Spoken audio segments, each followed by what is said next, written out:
Hi everyone, today we'll be discussing the proposal to build a flood control dam on the upper Chehalis River and raise levees in the Chehalis area. The State Department of Ecology has issued a draft environmental impact statement for the so-called flood hazard reduction proposal, and they're asking for comments through May 27th. So in MES, we have invited speakers to come and share their information with us about this proposal. I welcome everyone to view the presentation at your leisure. So if you can join me in welcoming Paul Pickett, Lee First, and Brian Stewart. Awesome. Thank you, Avery. We are members of the Chehalis River Alliance, and I'll give you a little background on that. We're a coalition of concerned citizens, sovereign tribes, and local organizations invested in protecting the Chehalis River Basin. Our mission is to ensure a bright future for the Chehalis River's basin's invaluable natural resources and the people who call the region home. You can check out this group that we're a part of at ChehalisRiverAlliance.org for more information. My organization, I'm with Conservation Northwest, and I am the Cascades to Olympics program coordinator. Our group is a regional nonprofit focused on protecting, connecting, and restoring wildlands and wildlife in Washington and in southern British Columbia. In the context of the Chehalis Basin and the strategies going on there, our organization is interested in supporting sustainable community flood resilience, improving habitat connectivity for wildlife, including across places like I-5, restoring forests, fish, and wildlife for future generations. Thank you, Brian. This is Lee First, and I'm the Twin Harbors Waterkeeper. Twin Harbors Waterkeeper is a nonprofit based in Grays Harbor County. We're members of the International Waterkeeper Alliance, which has 350 waterkeepers all around the world who work for fishable, swimmable, drinkable water. Our area out here on the coast is the Chehalis watershed, Grays Harbor, and Willapa Bay, and all the rivers that drain into those estuaries. So we understand that if water quality and habitat are harmed in the upper basin, the entire watershed will never be as vital as it is now.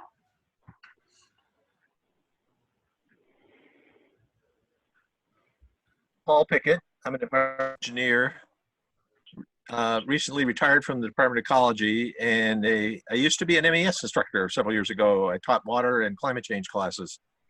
And I first worked for the Chehalis Basin as part of a response team to a fish kill in 1989.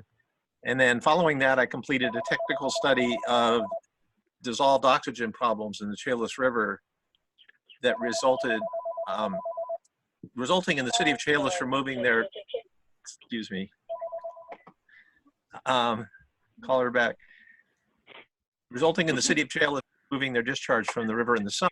Over the years, I reviewed grants for river restoration, and then I was brought in for most of a decade as a technical specialist with the Chehalis Basin Strategy, which is the overarching program that led to this dam proposal. Now that I'm retired, I wanted to use some of my experience to Chehalis Basin Alliance. Great. I'll give a short description of what the project is and what's being proposed. So in a nutshell, the Washington State Department of Ecology has prepared a draft environmental impact statement for the proposed Chehalis River Basin Flood Reduction Project. And the applicant is the Chehalis River Flood Control District, and they propose to construct a flood control dam and associated temporary reservoir near the town of Pe Ell, and raise the existing levee at the Chehalis-Centralia Airport to reduce flood damage in the Chehalis-Centralia area. The EIS itself evaluates the probable significant adverse impacts of the environment from this proposed project. However, it does not actually approve or deny the project. And so all the comments we can get in will be considered in this draft. And, you know, the long term is the final EIS will most likely be issued in about a year from now. So the picture you're looking at is the proposed dam as it's imagined. And it actually would be one of the tallest dams in Washington. It would only be used for large flood events. So most of the time you would see where it says normal flow and fish passage tunnels at the bottom, that would be open and the river would just flow through. But whenever a really big storm came that they predicted would produce a flood, they would close that and fill the reservoir, which means every few years it might fill for a month or so. So this episodic inundation above the dam would have a huge impact on salmon, even though there's not a permanent pool flooding it all the time. Every time you flooded it, it would cause huge impacts and onto the tributaries above the dam as well. It would destroy the riparian vegetation. It could choke spawning beds in sediment. It can block migration during these events and even afterwards. And it can increase water temperatures and reduce oxygen in the river. There's actually two projects stitched together in this proposal, the dam itself, and they also want to raise levees around the airport. If you go down I-5, you'll see Walmart and Home Depot, and that's all behind the levees at the airport. Yes, and we are, the three of us, as well as the Chehalis Alliance, the Chehalis River Alliance, we believe this is a statewide issue. This river is a grand coastal river, and its main stem has no dams on it now. And so we're reaching out to you and everyone in the state that will listen to us, because this is important to all Washingtonians. And this river has the healthiest salmon runs, the healthiest wild salmon of any river in Washington. And the Chehalis River is the largest watershed that's completely within the state boundaries. Even though there's been declines of over 80% in the last 30 years, in most years, the salmon in this river are robust, and they're a really important source of food to our orcas. And the orcas are spending more and more time off the coast because there's not as much food for them in Puget Sound. So our orcas depend on these fish as well. And this river is one of the few places left in Washington where no salmon species are currently listed as threatened or endangered. Yeah, so let me share a little bit about the history of the dam. It's easy to imagine, if you haven't followed this, it's just kind of popped out of something recent, but there's actually a very long history. It says a lot about the politics of this situation. The floods in the Chehalis River are a recurring reality of the natural system. There's been many floods over the last 100 years, but in 2007, there was a massive flood that was the largest on record and was followed by another one in 2009. So not long after that, there was a group in Lewis County that called themselves One Voice. I think there may be 4 or 5 voices, but they started calling for a dam. And there was a lot of kerfuffle and disagreement. And so in 2012, Governor Gregoire created a work group, and they began the development of a Chehalis Basin strategy. And the idea was to combine aquatic species restoration program, local projects like small protections, critter pads and levees and such, and planning for this flood control dam. So over the years, the legislature has poured money into planning for this strategy. And a lot of it went to environmental research, some went to these local projects, and a lot of it went to planning for the dam. They were talking about a dam on the South Fork Chehalis. They dropped that because it wasn't cost effective. They were talking about a hydropower dam, but they dropped that because it would likely never get a permit from FERC. They talked about a permanent pool dam where they could provide summer flow augmentation, but they dropped that as well because of the cost and the amount of environmental damage it would cost. That leaves us now with this flood-only dam proposal. 2016, Ecology issued a draft programmatic EIS that looked at the full strategy as well as a restorative flood protection alternative that was proposed by the Quinault tribe.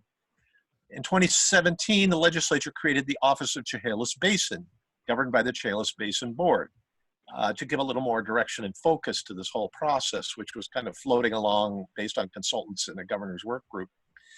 Now we have an Office of Chehalis Basin. It sits within the Department of Ecology. For years, we used to talk about who the heck is actually going to build this dam. And now the Chehalis Basin Flood Authority, Chehalis River Basin Flood Authority, is the project proponent. And that's who they're listed officially on the DEIS. Interestingly, this flood-only dam was given a tweak. It was called a flood-only. This FRE is the idea that they're going to build it so they might be able to turn it into a hydropower dam someday, which is a whole other interesting angle to this. So now we have a draft DEIS for the dam and levee project, and that is going under public review with comments due May 27th, 1 week from today. Yes, and I just want to add a couple things to what Paul just said. The FRE stands for Flood Retention Expandable, and because they're planning to build this dam with an expandable foundation. And I think that's a really important thing to think about. So, you know, that's sort of admitting that it's not going to work, that they're going to want to raise it in the future. And also, a dam like this has never really been tried. You know, it's designed to have free flow through the bottom during times of non-floods. And, you know, there's no guarantee that fish are actually going to be able to get through there. But that, I think we talk about this later. So about almost a month ago, the Quinault Nation voiced their opposition to this dam. They opposed the dam because of because of the SEPA scientific analysis concluded that the construction of the dam would cause catastrophic harm to salmon. And as a signatory to the Treaty of Olympia in 1856, the Quinault Nation is the only tribe with treaty rights reserved rights to fish, hunt, and gather in the Chehalis Basin. From their press release, Vice Chairman Tyson Johnson said, "Fishing for salmon to nourish and provide for our families is at the core of what it means to be a Quinault and is a treaty right we had to fight for a decade to exercise. Extinction is not an option." And I also think it's very important to recognize that the Confederated Tribes of the Chehalis are against this dam. And their origin story comes from the area right at the dam site.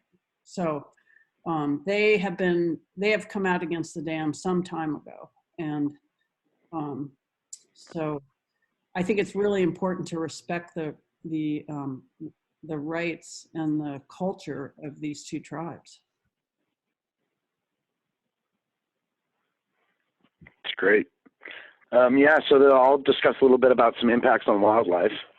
So as many and probably all of you know, the Chehalis Basin is home to a wide range of species from Roosevelt elk to black-tailed deer to fishers, beavers, cougars, on and on. And rivers like the Chehalis and the Skookumchuck are lush riparian zones, and the lush riparian zones that surround them act as highways for these animals. These highways allow animals to move around, to find food, to find mates, to seek new habitat as our climate changes. And these movements can happen over different time scales. This can be a day-to-day movement, yearly, or over many generations. Scientists have identified connections between the Washington South Cascades, the Wilpa Hills, the Olympic Peninsula, and we know how beneficial they are to a wide range of species, especially in the face of climate and the need to adapt. So the proposed Chehalis Dam will disrupt these highways, right? And the current draft environmental impact statement fails to even adequately address these impacts to migratory routes and the connected habitats that fish and wildlife need.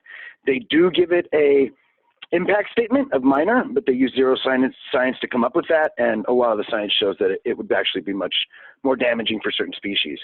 We also know that the dam is going to put extreme pressures on endangered species like the marbled murrelet, as well as, you know, sensitive amphibians and other small wildlife. And, you know, a lot of these wildlife populations are already experiencing unprecedented external pressures. So although touted by proponents as a temporary flood retention facility used only during extreme floods, it would still destroy acres of quality forest, places that are currently home to elk and other species. The reach of the river where the dam is proposed contains important spawning grounds for Chinook and coho salmon, as well as steelhead. And Washington's beleaguered state fish are experiencing enough troubles already, but ultimately it's pretty clear that if a dam is built there, there will be extensive negative impacts to wildlife habitat and migratory corridors that wildlife relies on. So let me explore a few of these other impacts Lee mentioned the orca whales, and one of the things about the Chehalis is that it although it has a lot, it is got issues. It's very degraded in many ways. It still has one of the better salmon runs in Western Washington, and it does not have an endangered species listing. It's ironic that some people may think that opens the door to do something that could hurt salmon even more and maybe push them over the edge to endangered species. But regardless, if salmon in the Chehalis River are damaged, the Chehalis River is listed among NOAA's 15 priority stocks for southern resident orca. And because of the problems in the Salish Sea, they're feeding even more on the Pacific coast of salmon from Chehalis and other coastal rivers. And we're talking about only 72 southern resident orcas left in the wild that have suffered malnutrition and reproductive failure, largely because of hunger and the lack of salmon. So we really feel like, at this point, building something that's going to take away more of the orca food supply is not a good idea. The Chehalis River has serious water quality problems. This is something I worked on. Under Ecology and EPA and the Clean Water Act authorities, they established total maximum daily loads that set pollution limits for temperature and dissolved oxygen. And part of the total maximum daily load process is that different sources are given allocations. The dam does not have an allocation. The DEIS says nothing about how it would get an allocation. The dam would only make these problems worse, and the DEIS does not say anything about how to comply with the Clean Water Act. Costs of the dam are highly uncertain. All the construction, the gravel, the concrete, the excavation, the shipping costs could be much higher. There's a lot of unknowns about where they get materials from, how far they have to transport it. And on top of that, the DES says very little about mitigation. And from my experience, I worked with Department of Transportation for a while, and what they often said was that the mitigation of these projects is sometimes doubles the cost. So we believe the costs are, highly understated.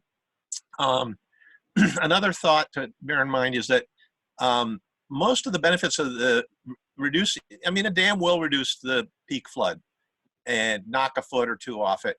Mostly this helps those big box stores built in the floodplain.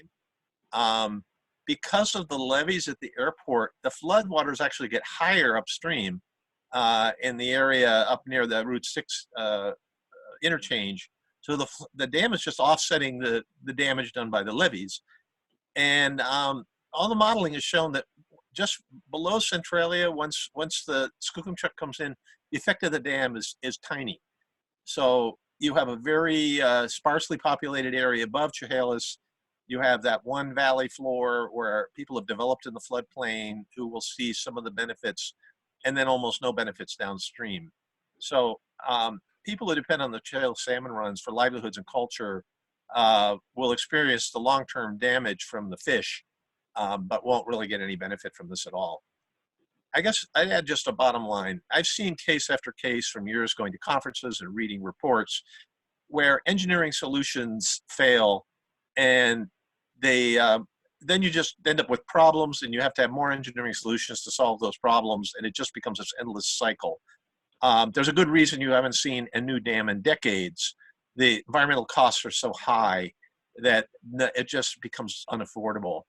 So what the DES doesn't tell us is really important. Could you move people out of harm's way using home raising, flood proofing, and buyouts and such activities for less money than it would cost to spend on this dam? Yeah, and we can talk about sort of specific restoration strategies that don't include a dam.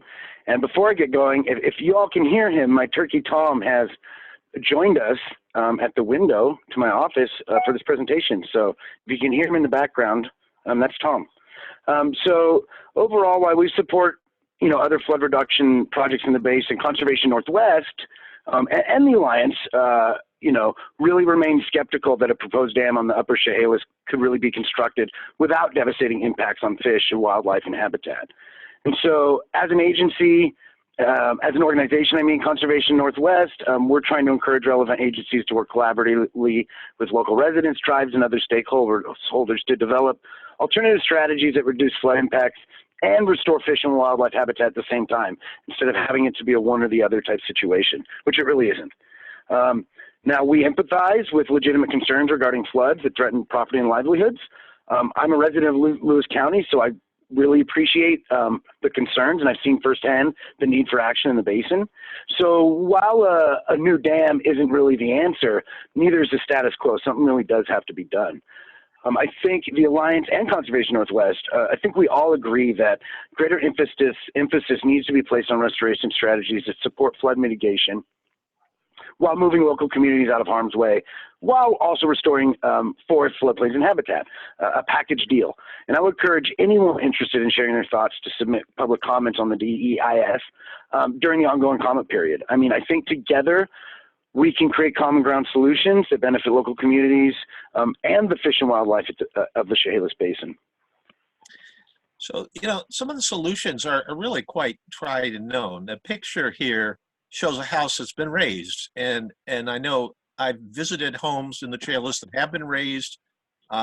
Rising River Farms down on the lower in southern Thurston County told me that they had their house raised, and the next year they had a flood, and they could stand on their porch just like this house and look at the waters. They'd get a canoe to go to the store, but the house was saved. And I know in Skagit County, they actually have rules for the Skagit floodplain where your first floor has to have French doors that you open so you can let the floodwaters flow through, and the upper floors are protected. Businesses can be flood-proof. Basically, places like Walmart can put waterproof seals on their doors and just shut the place down and let the water come up, and the inside stays dry. And you can raise other business utilities. You can make critter pads for animals and agriculture. So there's a lot of ways to get people out of harm's way. The watershed has been really slammed by logging practices, and although the logging rules have improved, there's still a lot of legacy problems left over, and the rules are not perfect. So there's a lot of things that can be done with that. In some places, it may be cheaper just to buy a home out and move it, or there's issues with the local zoning and making sure they aren't putting homes in the way of floods. There are ways to move the water into uninhabited uninhabited areas and create storage for the floodwaters. There's natural storage areas to try and recharge the water and help the summer flows. And by building floodplain reconnectivity. You can do things with culverts. If the culverts are backing up water and flooding above it, you can open those up, and that's good for fish too. And so these are some of the things that you can explore, and there's plenty of others. Yeah, and I have to admit I'm pretty obsessive about the forestry in the headwaters. I've been up to the headwaters about 10 times now, and the headwaters of the East and the West Fork and the South Fork of the Chehalis River, most of that area is owned by the Weyerhaeuser Corporation, so it's in industrial forestry. And that area has some steep slopes, and it's also very erodible soils. Most of the area has been logged 3 times and is on a cutting rotation of about 40 years. So in the catastrophic flood of 2007, which was an atmospheric river, it was 16 inches of rain in 36 hours, and it was a rain on snow event. Although there are no glaciers in that area because the hills only top out at about 2,000 feet.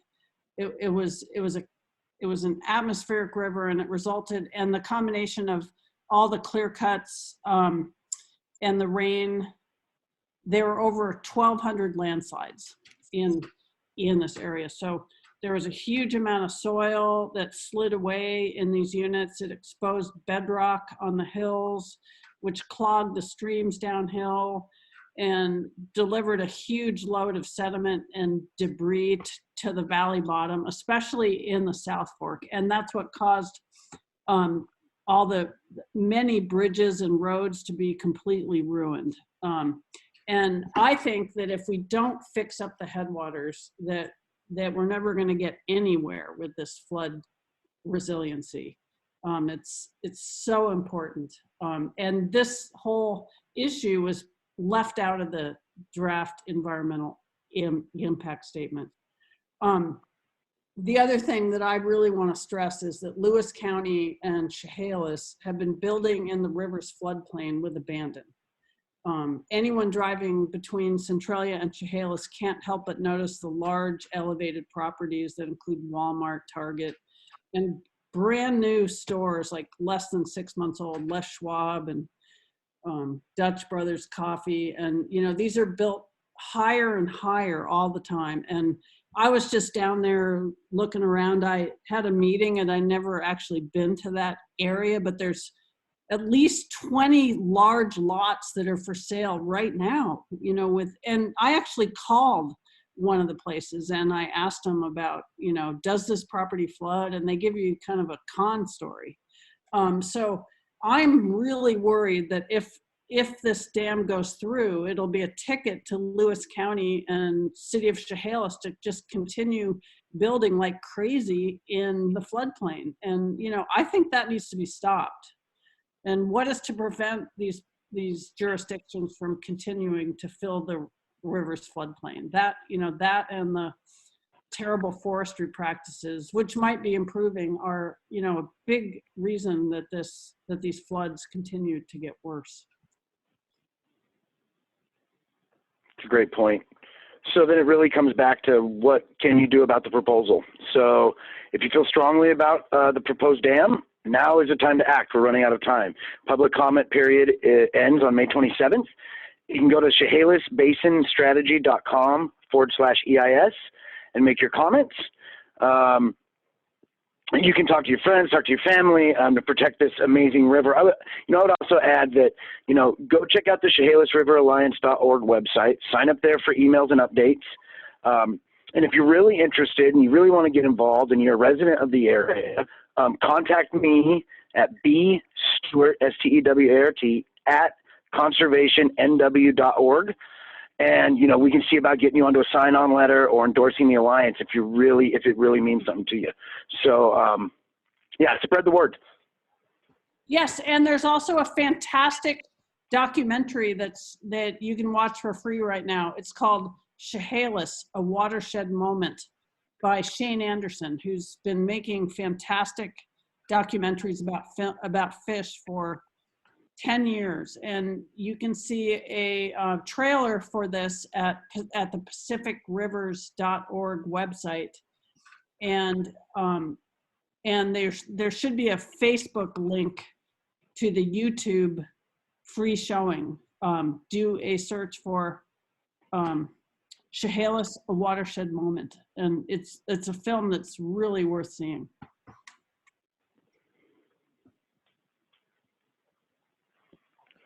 I think we'd open it up to questions at that point. Yeah. Yeah. Awesome. Thank you so much, everyone. I really appreciate your time. So what I want to do is just want to go back to, I have a quick question already. I'd love to go back to this slide. It was an image of, oh, here, let me check this around. Sorry, it won't let me do that.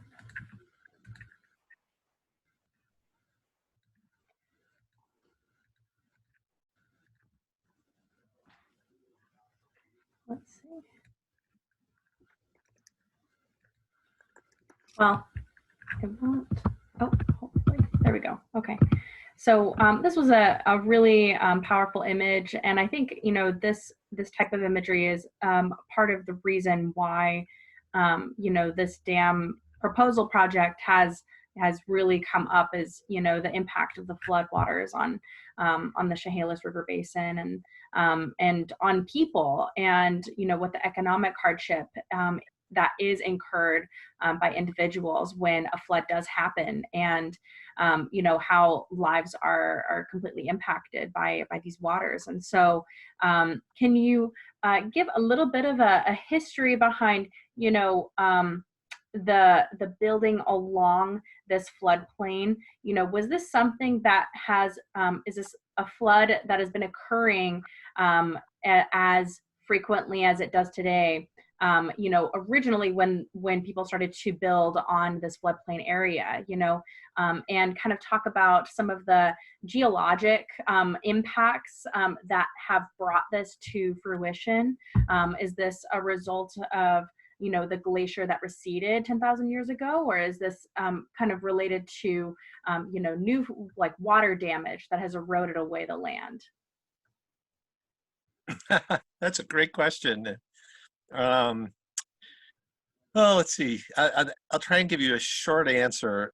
In the beginning, the Chehalis Valley is actually geologically formed by a couple things. There's a bedrock ridge down near Mellon Street that produced the Hanging Valley. And also it was about where the glaciers ended. And so the Skookumchuck River actually used to drain the glaciers.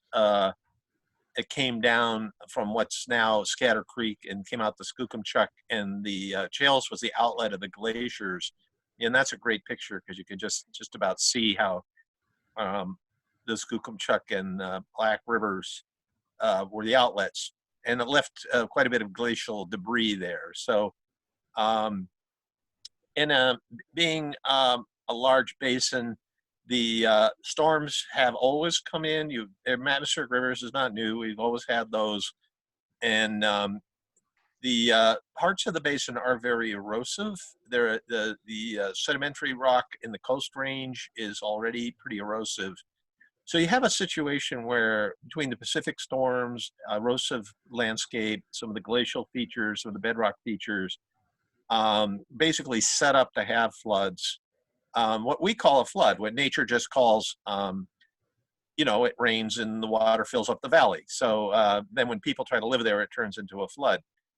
Now add to that the fact that the rich timber resources certainly attracted early settlers. The Chehalis area was both a corridor for traffic between Portland and Olympia. Way before I-5, it was a train.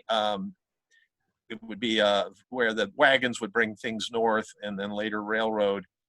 So it was a logical place. Centralia was named because it was halfway between Portland and Seattle.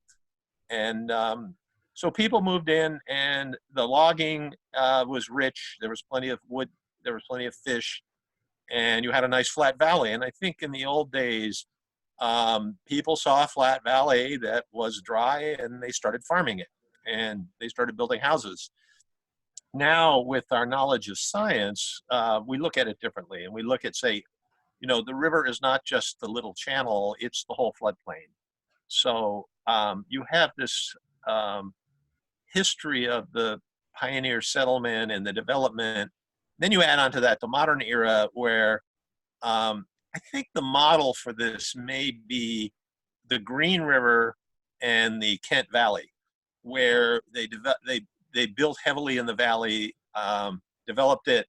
Then they started having flood problems, so they built the, I believe it's the Mud Mountain Dam, to try and solve flood problems. And the Mud Mountain Dams had a lot of issues with fish, and the valley still gets flooded. It's I don't know, it's kind of an old story. Although this dam has some unique characteristics, it's actually a really old story.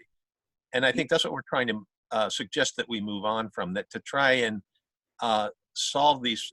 You know, the problems are partly what people have done to the watershed, like Lee talked about, the heavy logging, the loss of trees, the erosion, you know, the allowing erodible soils to break loose, people living in the way of all the floodwaters that have always come and now are getting worse. And now we add on top of that climate change. The storms are getting more intense, and the potential for damage is much higher. Maybe that answers your question. I don't know. Yeah, and And That's I really want to butt in because I just, I'm a canoeist, and I just paddled the river for the second time from the headwaters all the way to Grays Harbor. And I believe that rivers teach us. And so this is my river. I learn so much every time I go down. And it's so interesting because when you start paddling at the headwaters, you're in a beautiful basalt gorge, and you get to watch the geology changing, and you get to see that up in the headwaters there's areas that have really healthy riparian forests and big wood in the streams, and the river's connected to its floodplain in a lot of areas. And it's so interesting because when it's connected to its floodplain, you can see all the areas, the wetlands, the forested wetlands, all the areas that floodwaters can flow into. And then when you get to Centralia, you're in this deep incised channel, and you're right across from the mall and the golf course and all this stuff. And the flood debris is 40 feet up in the trees. So it's so clear to see that, the river has no access to its floodplain. And so when there's a lot of water, the velocity of the water just builds up so much force that a lot of erosion takes place. And then, downstream of Grand Mound, the river is connected to its floodplain again. And so, it's amazing to see it. And I wish more people did, because this river is so important to protect. I'd like to butt in too. I would say also, even if there was no one built in the floodplain, what we did with, I-5 and forcing these rivers into straight, narrow lines, taking them away from their migration zones, which, rivers move. They're not static things that move in a linear shape. That's another mistake we made in the past, that bottlenecking these massive rivers are going to be an issue. I mean, those types of infrastructure have to be looked at in these alternatives, and then they're going to have to be addressed, because you can't shove 7 rivers under the same structure at a bottleneck and expect it not to flood. So I would just add that too. No, absolutely. So it sounds like there's a combination of factors, already it's a floodplain, but then human impacts on the environment from logging, taking away those, tree roots that really prevent erosion in certain, especially hydraulic situations. And then in conjunction with that, modification of the river channels and then diverting those rivers into a single stream has caused a great deal of flooding. So in that same way, is there, in these discussions, have you heard talks of, already more pointed sort of attention towards other ways to mitigate flood impacts on the valley and on the basin, so that it doesn't impact people as heavily? It is great to, raise your house, and it's great to, adapt to the environment if individuals, continue to stay in the basin. But it also sounds like there are folks who want to avoid these massive flooding events completely. And so, would there be other alternatives that would allow these floodplain areas to be less impacted or not as heavily impacted? I'll start there. I would like to turn people to maybe, if they have time, to go to the ChehalisBasinStrategy.com and check out CFAR. Is their resilience program for community flooding. And there are options, there are things they're trying to do to prevent avulsion events, to prevent erosion, to increase channel migration at certain spots where they can. But it needs a lot of support, and it needs a lot of people saying, yes, we want this program. Because right now, a lot of the money and a lot of the attention has gone to the dam. And so this program's been sort of, I wouldn't say hobbled, but it is not what it could be. And they're definitely not looking at the scope of stuff they would be looking at if they had more support and people understood it better. And then another piece of that is the Aquatic Species Restoration Plan. You can see that also at the Chehalis Basin Strategy website, where they're restoring all these miles of habitat for fish. And when you combine those two things and you really start looking at them in a combination, the aggregated results could be, you know, it could be as good as the dam if the money was there and people are looking at it that way. That's just sort of my perspective. I'll leave it to Lee and Paul to elaborate on that. You know, I think as for students of natural resources, there's a really interesting aspect of this, and that is that as I was sitting in state government and watching this proceed, there was a framing of the problem going on. And in meeting after meeting, they were like, you would say, what about moving people out of harm's way? What about these other alternatives? And they kept saying, that won't reduce the water by 2 feet. And they just framed it. So it's like, we want the water to be reduced by 2 feet. Only a dam can do that. So they kind of set a goal in their policy discussions that was preordained to match the dam. And the discussions have kind of ebbed and flowed. I think an interesting case where Lewis County tend to be very, you know, I would say most of the dam support is going to come from the valley, who thinks the dam's going to help their economy and their homes. Thurston County is politically more liberal and questioned this and said, why are you building? I mean, I remember some of the county commissioners saying, why are you building in the floodplain? Why are we letting you do this? They had much weaker zoning. They had much weaker FEMA planning levels than Thurston County. And then you have Grays Harbor County downstream who are going, our problem is going to be super tides and storm surges, you know, and this is going to do nothing for us. So, and yet you have Grays Harbor commissioners advocating for the dam. So there's some very strange dynamics and a lot, I think, for people studying this to think about how the problem is framed. And one of the things we've been talking about in the Alliance is to say, you know, maybe we should be saying you're putting the wrong measure on this. Whether the water is a foot higher or a foot lower is not the issue. The issue is, how do you reduce damage? The analogy I like to say is in earthquakes. If you were trying to manage an earthquake, you do floods, you'd be saying, we want earthquake control and we're going to stop having earthquakes. And really what's happened is that they've built buildings to survive earthquakes. And they built buildings to keep people safe in earthquakes.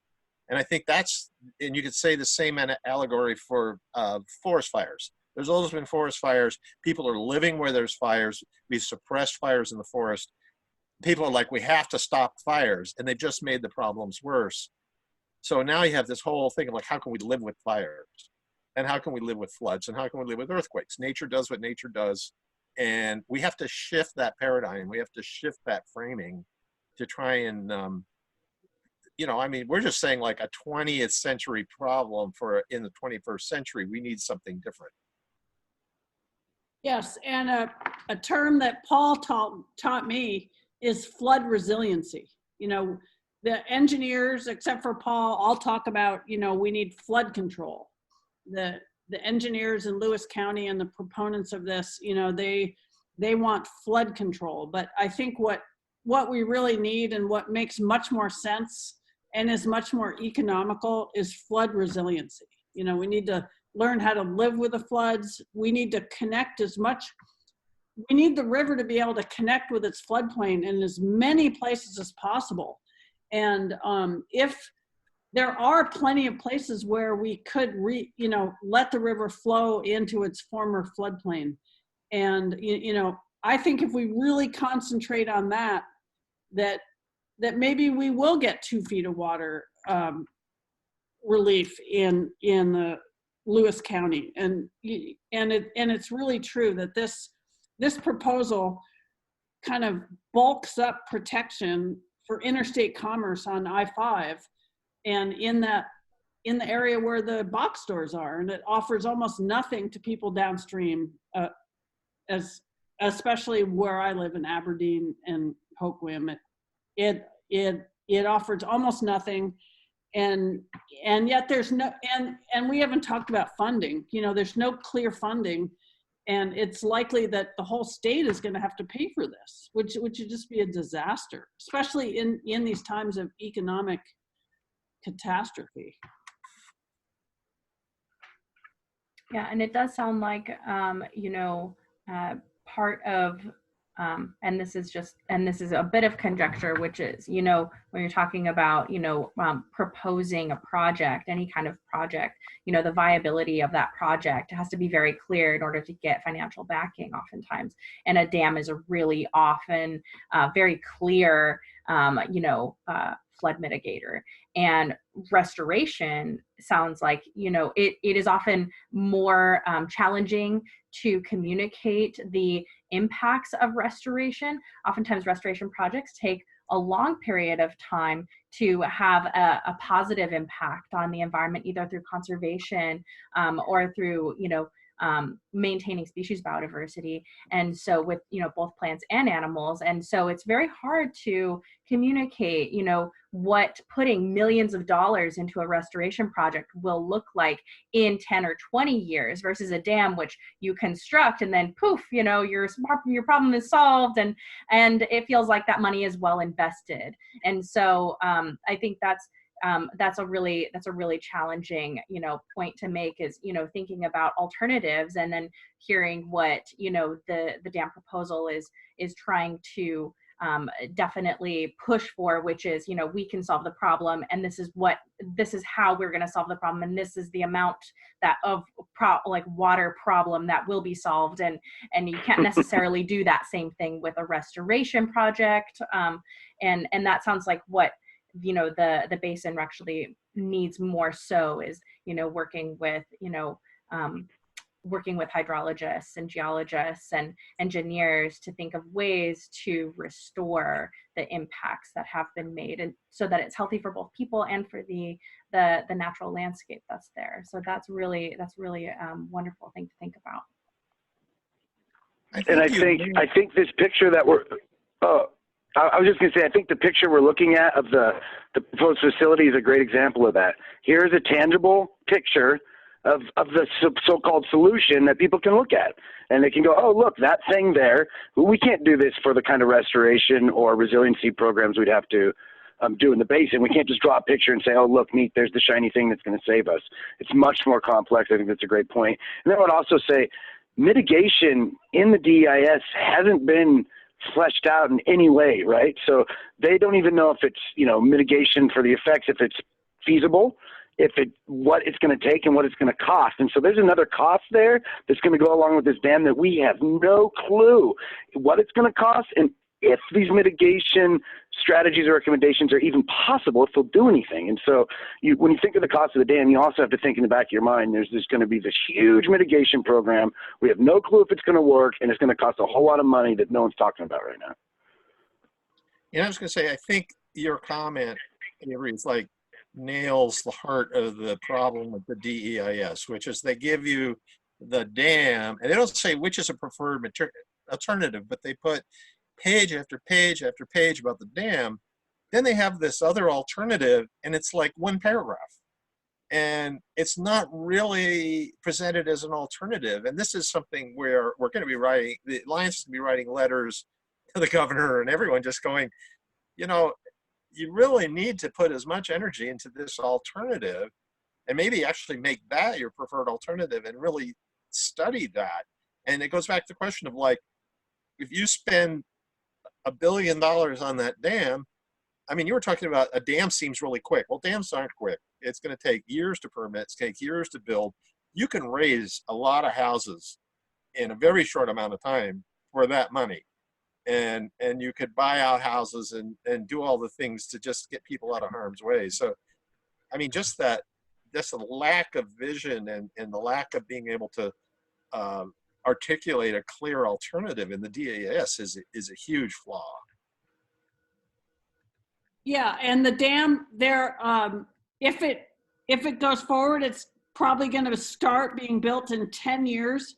It needs 40 huge permits, and it'll take 5 years to build it, which is just disastrous for the fish.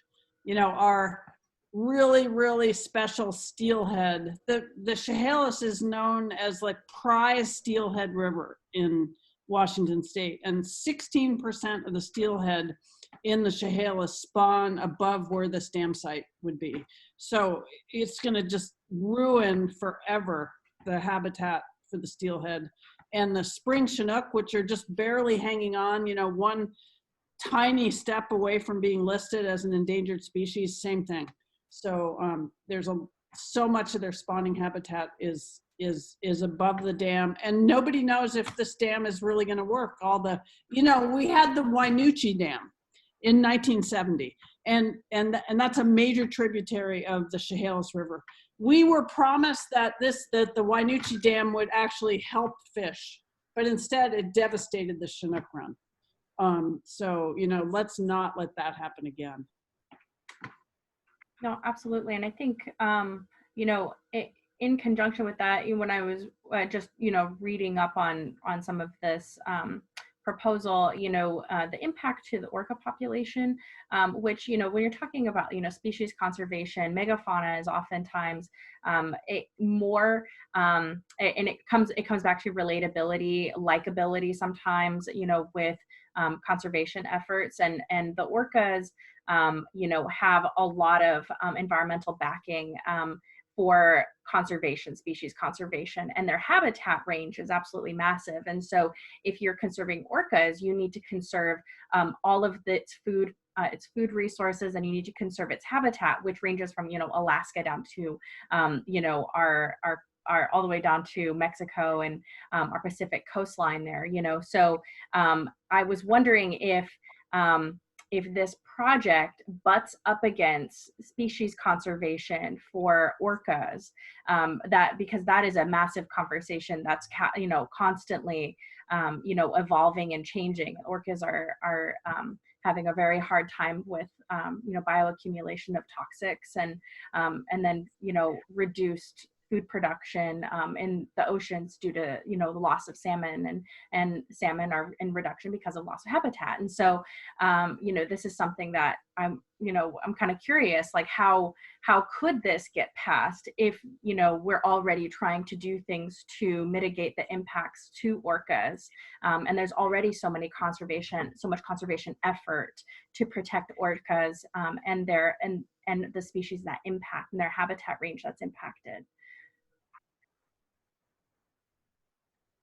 You know, so I think you've touched on a key piece of this, which is a driver for the, and I mean, I wish I knew off the top of my head the amount of money the state's put into this, hundreds of millions of dollars over the years. And the driver's been, they have a statewide interest, I-5 corridor. And now, of course, there's this, we care about the people of Chehalis, which is, of course, true. And yet now we're saying, well, you know, it's not just I-5, it's a statewide interest, it's the salmon that's a statewide interest. And now, like you said, the orca is this huge regional interest. You know, for years and years, I used to just go, where is everyone? Like they're spending all this money on a dam and no one's paying any attention. It's very excited to see the Alliance.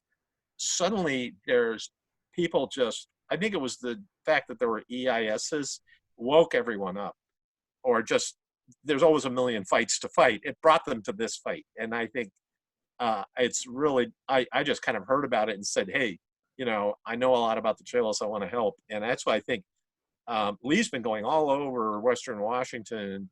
You may have been even going to other countries, I don't know, but you've been talking to people in Bellingham and other places, just saying, you know, I think the fact now that it's becoming a regional and statewide concern, because people are saying, you know, this is not just about Walmart and Chehalis. This is not just about I-5. It's about salmon and orcas.